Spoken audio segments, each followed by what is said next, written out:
You're listening to a sermon from Grace Church, located in Frisco, Texas. Get to know Grace Church better by visiting our website at www.gracechurchfrisco.org. Today, we have a guest speaker.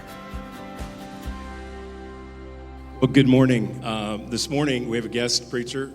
Normally, there's not two of us standing here, but we have a guest preacher. This is Jason Weber, and it's a joy to have you with us, Jason. Jason has spoken before on a Sunday morning, an Orphan Sunday. We were just comparing notes. I think it was 2018, so it's been a number of years ago.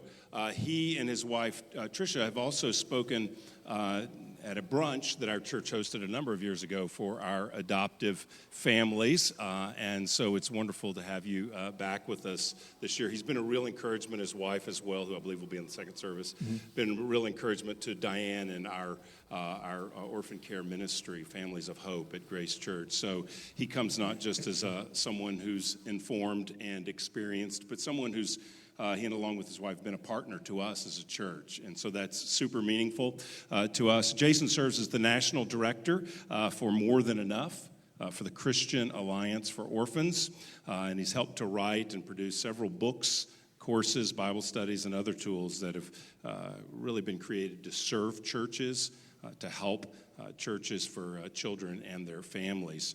He and Tricia were foster parents for 10 years, and have adopted their 5 children from foster care. So he not only comes as someone who's informed, but someone who's lived what he's going to teach about today, and has lived caring for foster children and adoptive kids as well. So, Jason, I just want to say thank you for coming, and thank you for being a friend to us as a church, helping us, and then helping so many others through CAFO, and the people that you have served who are on the pathway or learning or moving towards foster care and adoption, and those who are in the trenches as well. So thanks for your support for us and the way you serve so many others. Welcome, my friend. Thank you. Thank you. Let's welcome Jason.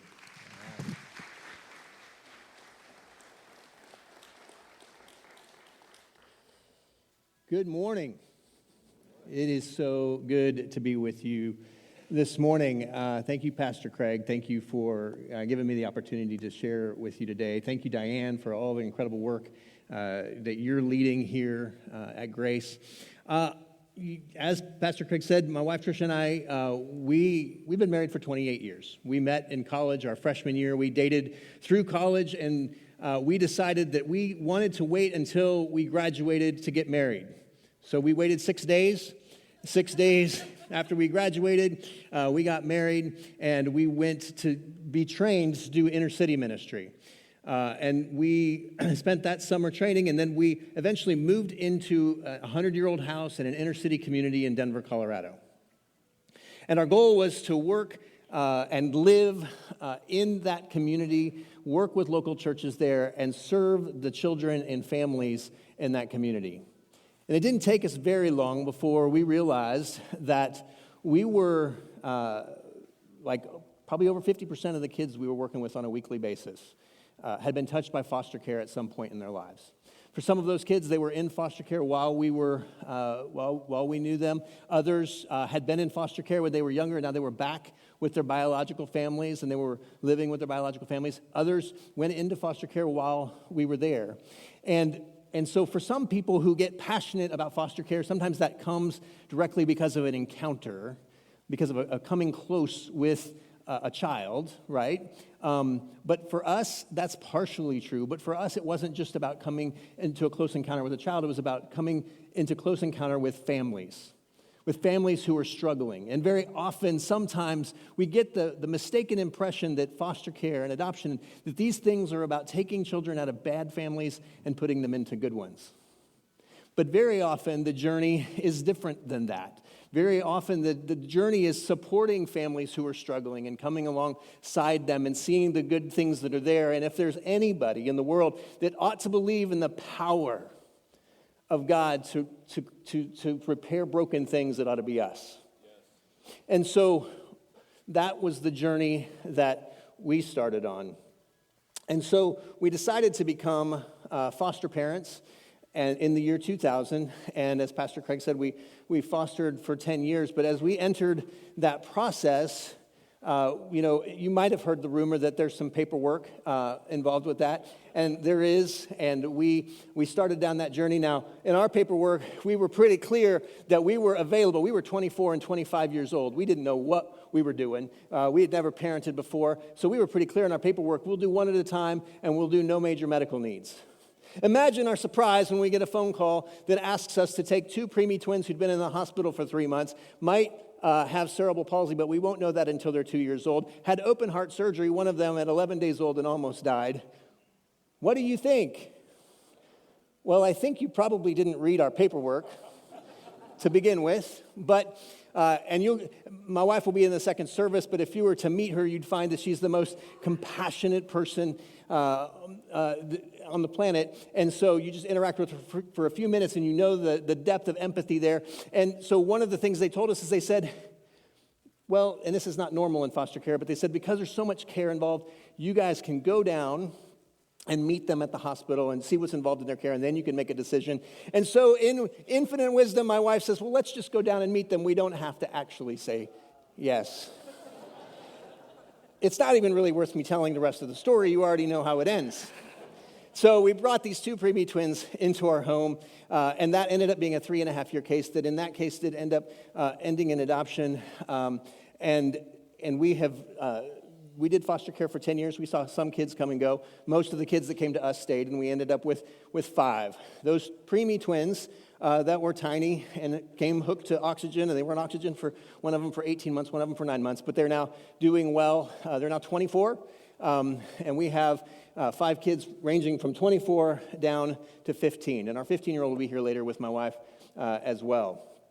And so that is our story as it relates to foster care. About a little bit into our first case with the twins, we began to ask ourselves the question, what would it look like for us to use our time and our just our experience that we've had to invite the church into this space, for us to see the church, be the church in this area of foster care. And so we made a career change, and we began doing adoption and foster care and orphan care advocacy, and that's what we've been doing for the last 20 years. And so here we are, here today. But let's back up just a little bit. So I want to back up before all of that to when I was a teenager. Anybody ever a teenager in here?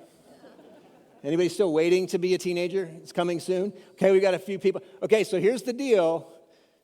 Being a teenager is great, right? Being a teenager is great. And if you think your parents are smart now, just wait till you're a teenager. You're going to think they're brilliant. I promise you, it's great. Being a teenager is great. But when I was a teenager, I was 15, around 15, 16 years old. And my best friend's dad, I lived in a small farming community in the middle of Kansas, and my best friend's dad asked me if I'd be willing to drive a wheat truck for harvest. Now, the qualifications for driving wheat truck, it's a pretty short list. It doesn't take a lot. You have to have a driver's license, and in my case, in this case, with his truck, you had to be able to drive a stick shift. I was exactly half qualified for this job.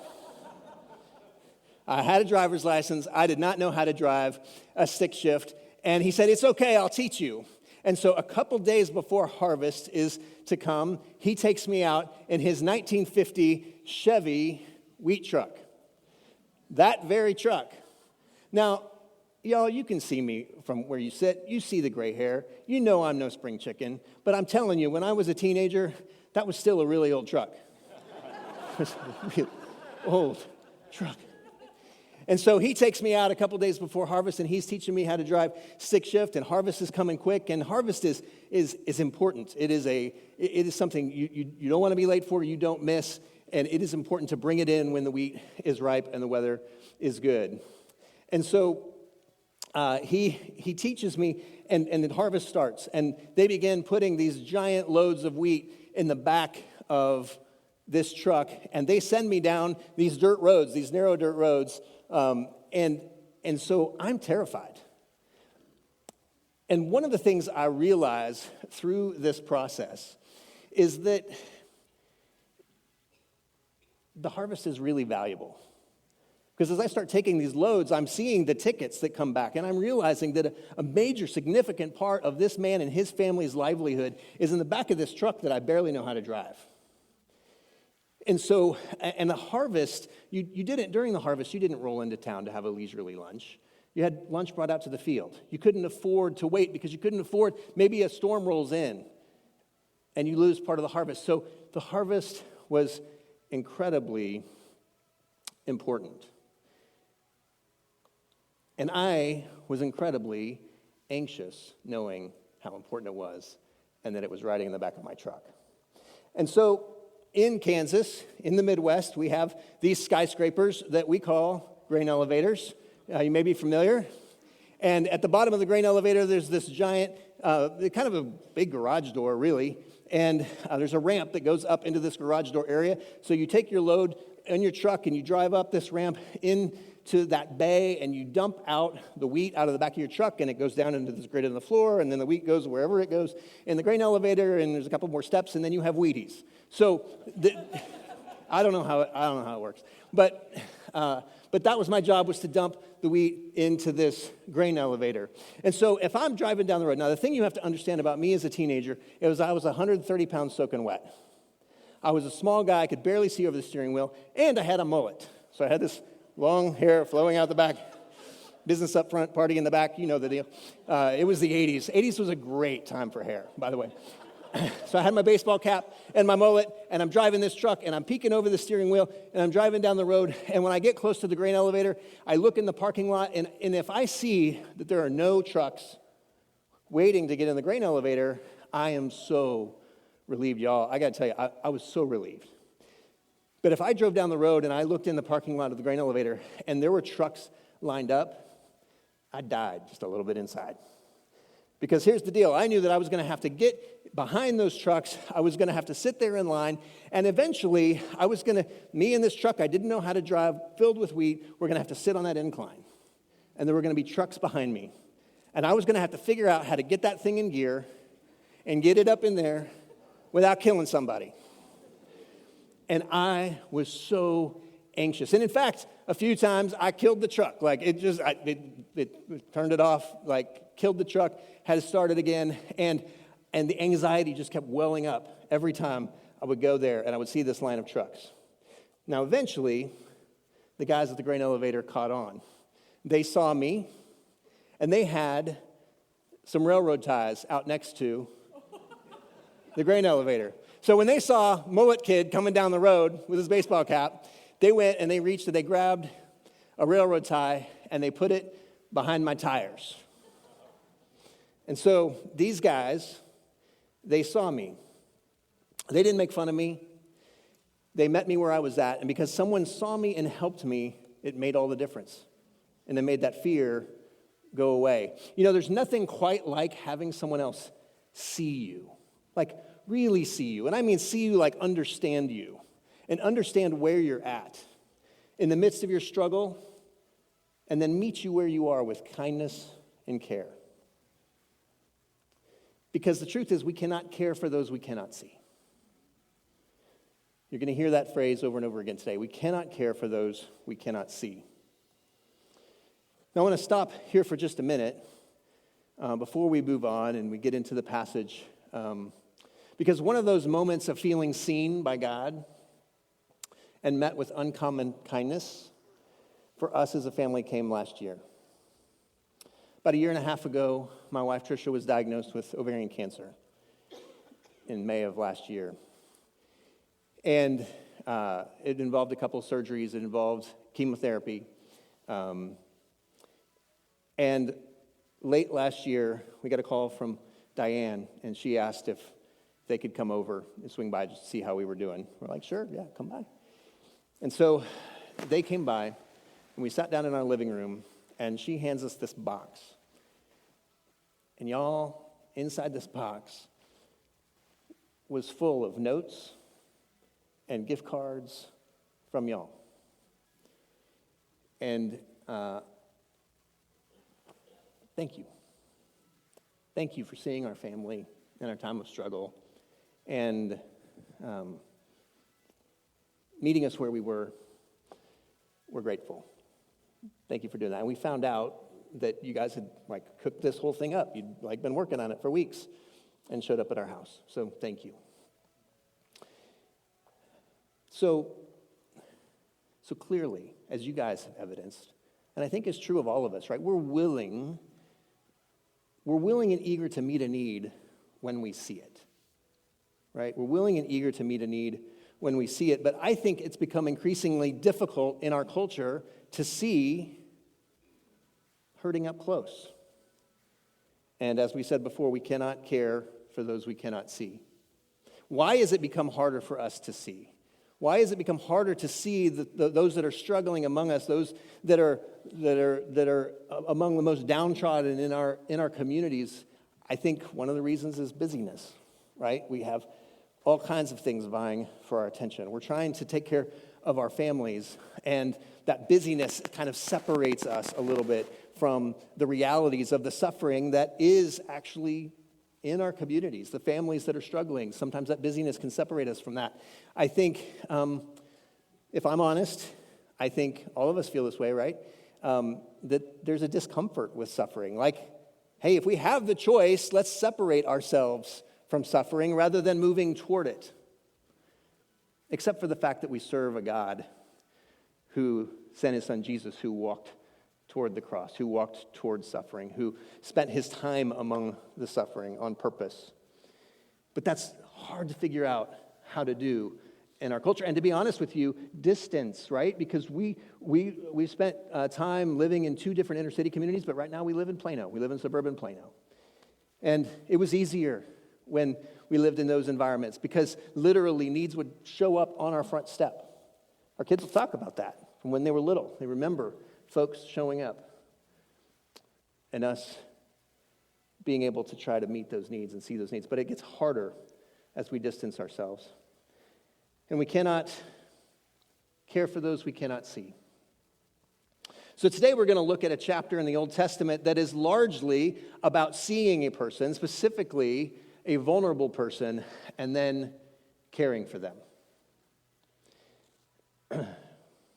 Now, there are those that talk about the Old Testament and the New Testament as if they're written about two different gods, right? You hear that, right? Like, Jesus, in the New Testament, he's full of love and kindness and compassion and care and all these things. But the God of the Old Testament, fill in the blank, right? You've heard that argument. But we all know, if we've spent any time in Scripture, we know that both of those assessments aren't exactly accurate. I mean, if you really look at the words of Jesus and some of the things he said and the context in which he said them, he could be a little prickly. I mean, when was the last time you called somebody a whitewashed tomb? I mean, seriously, not on social media, but like in person, right? Like, he could be a little prickly. And likewise, in the Old Testament, if you look and you see the heart of pursuit that God had for his people, and he just kept coming and coming and coming until the point at which he paid the adoption fee, the ransom in the form of his son, so that we could be adopted into his family. That is the God of compassion, of relentless pursuit that we serve. Now, sometimes when you look at the laws, and we're going to be in a little bit in the book of Deuteronomy today, and when you look at laws in the first 5 chapters of the Bible, when you compare them to today and our culture and the laws that we have, let's just be honest. Let's just say what it is. They seem weird, right? They seem weird. So when we compare to today, some of them seem weird. It's hard to understand, and some of them seem kind of harsh and different things like that. But actually, it's probably most helpful to compare the laws of ancient Israel to those of their neighbors. The Babylonians and the Assyrians, we found the laws that they lived under, the codes that they lived under. And when you compare, there are similarities, but you see big differences. You see big differences. And one of the big differences is how people of status were treated, of higher status and lower status. Because in some of those other nations, if you had a higher status, you got treated better under their justice system than you did if you were a lower status. But not in Israel, not in Mosaic law. There was special provision made for you if you were struggling, if you were poor, if you were vulnerable. And this is just one of the ways in which the laws of Israel set it apart from other nations. And this set apartness is something that we know and we often associate with the word holy. The word holy has this connotation of being set apart, being different. And so Israel would have been seen as different in the way that they chose to approach and care for the most vulnerable among them.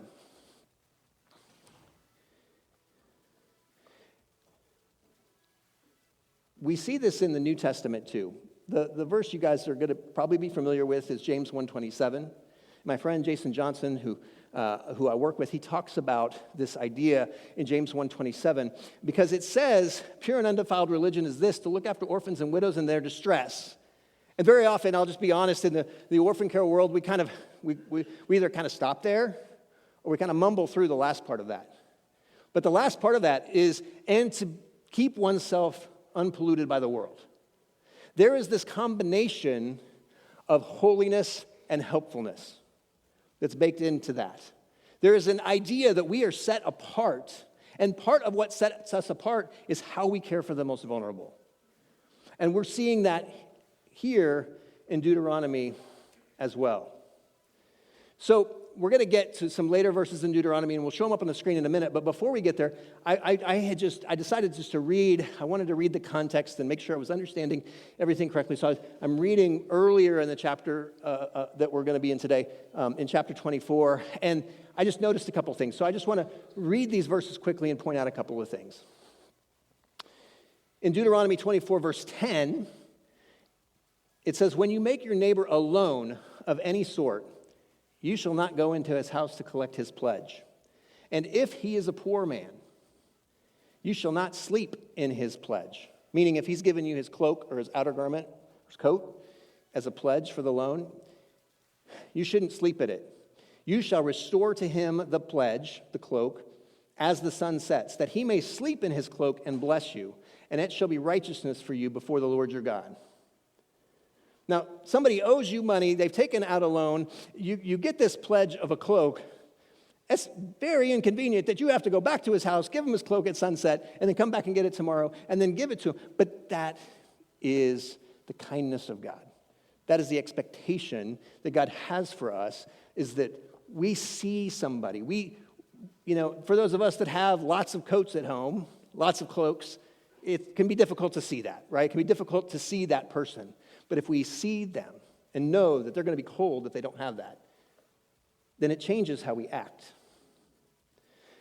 In Deuteronomy 24:14, it says, "You shall not oppress a hired worker who is poor and needy, whether he is one of your brothers or one of the sojourners who are in your land within your towns. You shall give him his wages on the same day, before the sun sets, for he is poor and he counts on it, lest he cry against you to the Lord, and you be guilty of sin."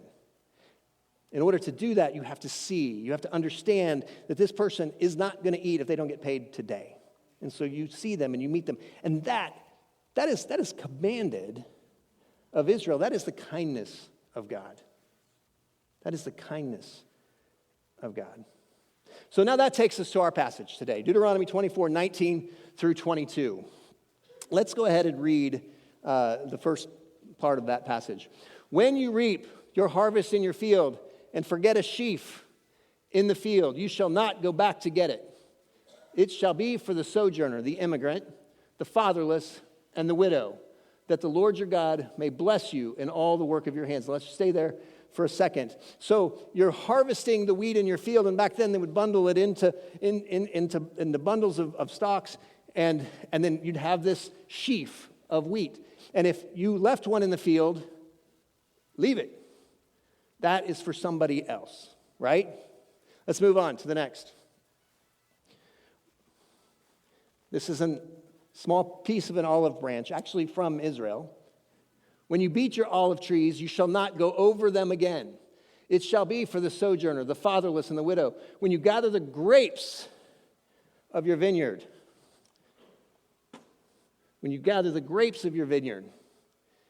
you shall not strip it afterward. It shall be for the sojourner, the fatherless, and the widow."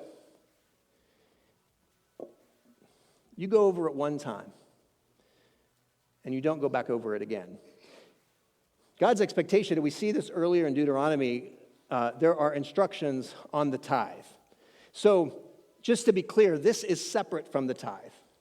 The tithe happens after you've harvested. So what you have brought in from the field, you tithe from that. You set aside 10% of that in Israel, and you bring it to where the agreed time and place, often the temple, right? You bring those offerings. If the temple's too far to carry, your harvest there, or a tenth of your harvest there, then you exchange it for money, and you bring that money, and you offer that, right? But that's the tithe. This is different. This happens before that. This is setting a part of who you are, your livelihood. This is setting a part of your skill, of the things that you're good at. If you're a grain farmer, or a grape farmer, or an olive grower, like you have a special set of skills. As Liam Neeson would say, you have a particular set of skills, right? And you're setting aside a part of your livelihood, a part of who you are before you tithe, that goes to the most vulnerable among you. But doing that begins with seeing the vulnerable and seeing their need and allowing them to be close, allowing them to be in your field, because you cannot care for those who cannot see. Now, the good news is God's not asking us here for something that we don't have to give. It's not like he's asking us to do something that is way outside of what we have to give. He's not asking the grain farmer to leave grapes. He's not asking the grape farmer to leave olives. He's asking them to leave something from their own livelihood, their own experience, their own expertise, and allow that to be used for the most vulnerable. So what does that mean for you and I? If we cannot care for those we cannot see, what would it look like to come close enough to see and then leave a part of who you are, a part of your livelihood, a part of what you're good at in the field for the most vulnerable? What does that look like? Well, a few examples. I get to talk to folks around the country, and I get to interact with people who are doing all kinds of things. And sometimes we think, oh, foster care, that's for like social work-y kind of people, and that's for foster parents who are kind of weird. You've met foster parents, and you say, oh, you're so special, and we could never do that. Let me just fill you in on something. Foster parents don't like hearing that. We get that some things that foster parents do are different and all of that. And I think any of us who have been foster parents and who are Christians would love to be seen as set apart from the world and different from the world, and that we care well for vulnerable children. But I tell you what we don't want to be set apart from: the church. We want it to be normal. We don't want it to be special. We don't want to be seen. We want it to be normal in the church that we all would be caring in some way. Now, I'm not saying everybody in here is to be a foster parent, and we're going to talk about that in a minute. But as I have gotten to talk to people around the country, here are some examples of how people have used what they've been given, have been able to leave part of their field for the most vulnerable. There's a ministry out in Silicon Valley, and they do a great job of helping churches to recruit families and to support those families, and they've developed some technology that helps them do that really well. But that technology was developed with the help of a lot of folks who work at really big tech companies, all of which you've heard of, and they have those folks, they're Christians who work at these tech companies, and they're volunteering their time to develop this technology so that families can be served well. They've left a part of their field for the orphan, for the vulnerable. There's a group of mechanics in Memphis, Tennessee, who they actually hold regular clinics, and they get people to donate old cars, and then they bring all these mechanics together for a Saturday, and they just spend the day together fixing these cars, and then giving them to families who are struggling, transportation is a major issue. When you're trying to get a family back on their feet to help them get their kids back and help their kids stay with them, to get to their appointments, to get to their medical appointments, to get to their therapies, all of those things, transportation is a huge issue. And these mechanics saw and they met the need. And they do it on the regular. They do it on the regular. Executive leaders, people who have led businesses, have led other people. There's a friend of mine named Phil who lives in Arkansas, and he has been actively trying to get himself in a position to see for years. He led a successful company, and he sold it several years ago. But even before that, he was volunteering as a CASA, a court-appointed special advocate.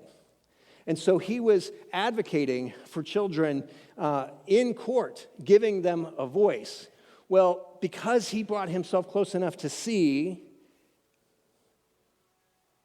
the hurting, that put him in a position now that he's retired, if you can call it that. I don't think I really would. But now he is pulling together people from all over the state of Arkansas to work together. He's using his leadership skills to bring people together to make a bigger difference for children and families than anyone could make by themselves. He has set aside a portion of his field, of who he is, what he's good at,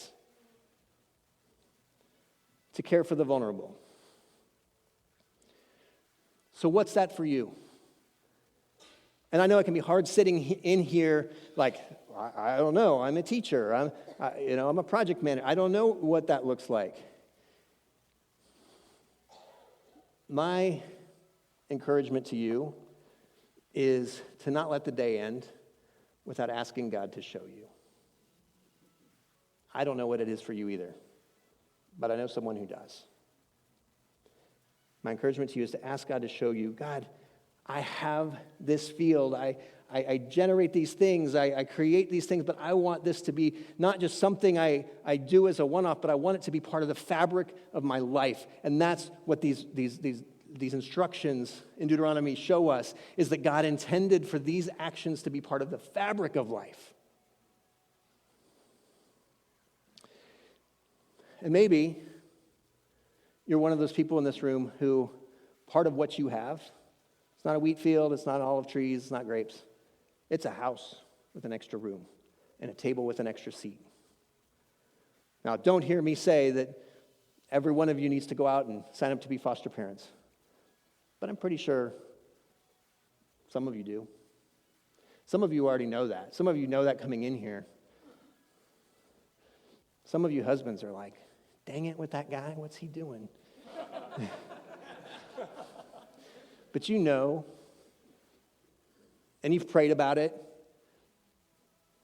and you've thought about it, and maybe today the time for thinking is over. God's been clear, and it's time to do it. Set aside a portion of your field, a room in your house, a seat at your table for the most vulnerable among us. Now, I mentioned at the beginning that I came during that experience of learning to drive that wheat truck a couple days before harvest. I came to appreciate the value of the harvest and how important it was.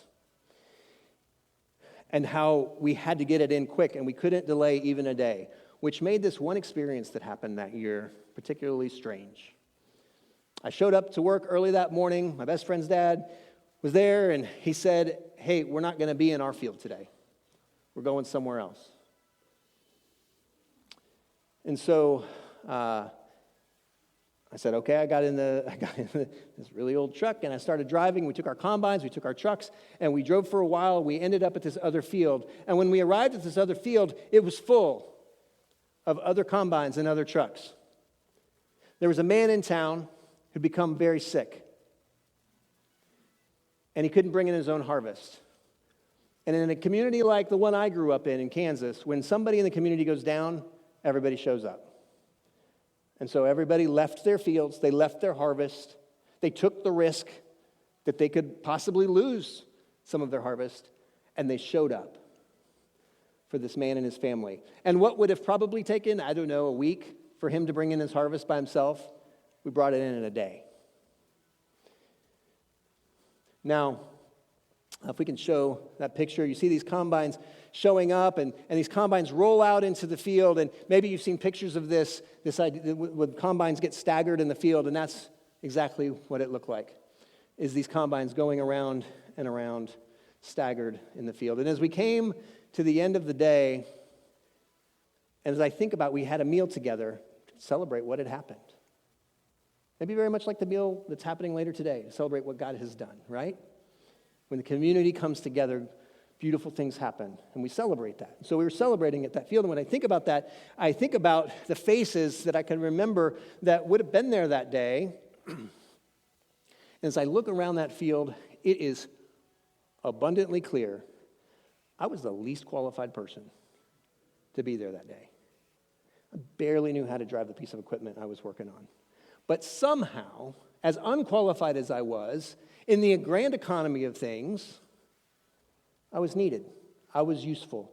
I was helpful. I was able to participate as part of the community in caring for the vulnerable in our town. And so you might be sitting there going, I don't know what I have to offer. I don't know what I can set aside. You might be sitting there going, I'm not even a teenager yet. What could I possibly give to the vulnerable? And let me tell you, I don't know, but I know somebody who does. Ask him. So I want to leave you with this. Matthew 9, 36 through 37. This comes at the end of a period where you just, these descriptions of Jesus just healing people and caring for people and like over and over and over again. And then we get Matthew 9, 36 and 37. He says, when he saw the crowds, he had compassion for them. When he saw them, he had compassion for them, because they were harassed and helpless, like sheep without a shepherd. Then he said to his disciples, harvest is plentiful, but the laborers are few. Therefore, pray earnestly to the Lord of the harvest to send out laborers into his harvest. The harvest is plentiful, and the laborers are few. And sometimes we take that passage to just be talking about evangelism, just be talking about sharing Christ with others. But if you look at the context in which Jesus said it, he said it after a full day of caring for hurting people, of healing people of sickness. And he said, ask the Lord of the harvest to provide workers. And ask the Lord, my encouragement to you is ask the Lord, what would he ask from you? Thank you for listening to this sermon from Grace Church. To receive future messages, subscribe to the podcast on iTunes or listen online by visiting our website at gracechurchfrisco.org.